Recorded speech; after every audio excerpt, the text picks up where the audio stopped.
Hi everyone, Dwight Tahano here. We are lucky enough to have Mr. Brandon Vietti, producer of Lego DC Superheroes Justice League Cosmic Clash. Great. That's a tongue twister. It very much is. I was pretty good at the other ones. I had a little trip up this time. But thank you so much for joining us.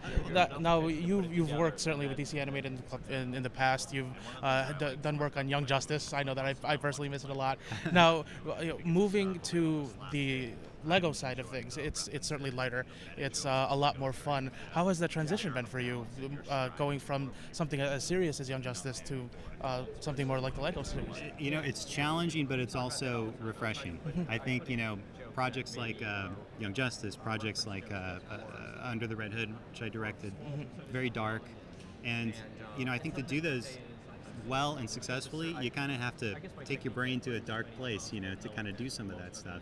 So it's sometimes refreshing for me to actually get to take a step back from that and work on something that's more comedic.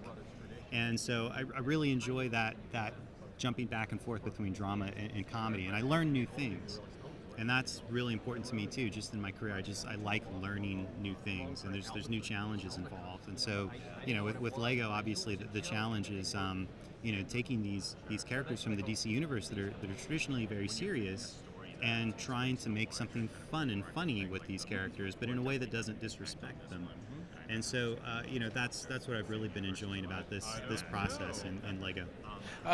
Was there a character that you found was a little bit more challenging to find that piece to bring them to the Lego side? Yeah, Batman I think is always the hardest one, because he's the most serious, right? He's the straight man of the DC universe. He's dark, he's brooding. How do you make that funny? And, we look to Adam West, the classic Batman series.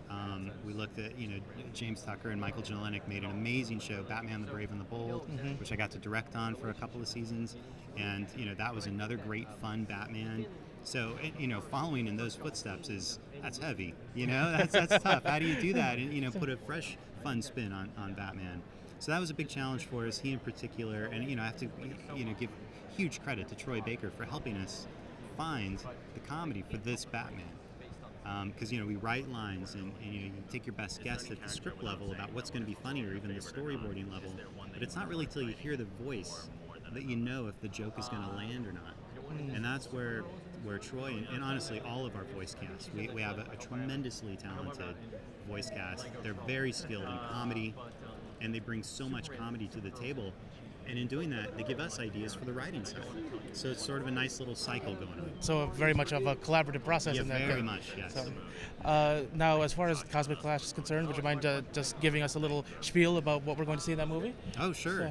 So in this one, Brainiac is the big bad guy in this one, and he comes to Earth and he does what he wants to do. He wants to shrink the planet. That's what Brainiac does. It's what he does. That's what he does. The bottle cities. Right. So of course the Justice League, they can't have that. So we get to see, the Justice League versus Brainiac, get this really neat story angle in there where Brainiac actually is able to use a time beam and beam Superman, Wonder Woman, and Green Lantern back in time. Batman has to go on a rescue mission through time.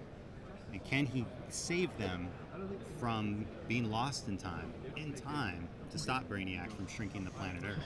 So we get this great thing too. There's another great little DC thing in there for fans of the comics. They did a book a little while back called Return of Bruce Wayne, where we get to see Batman kind of lost in time, traveling through time. You get to see Batman like dressed as a caveman and a pilgrim, and these various different outfits through time.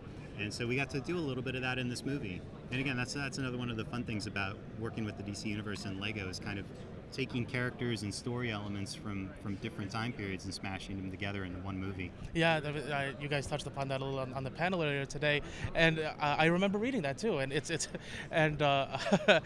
just funny to think that this Grant Morrison storyline is going to be part of this sort of lighter story, because it's not really known for its lightness in the past. But yeah, I'm sure that fans of the comics will really love to see such a thing, and I know that I'm looking forward to it, and I'm sure that our viewers are too. So I appreciate you taking the time to talk with us. Oh, happy to do it. Happy to do it. Thank you so much. Thank you.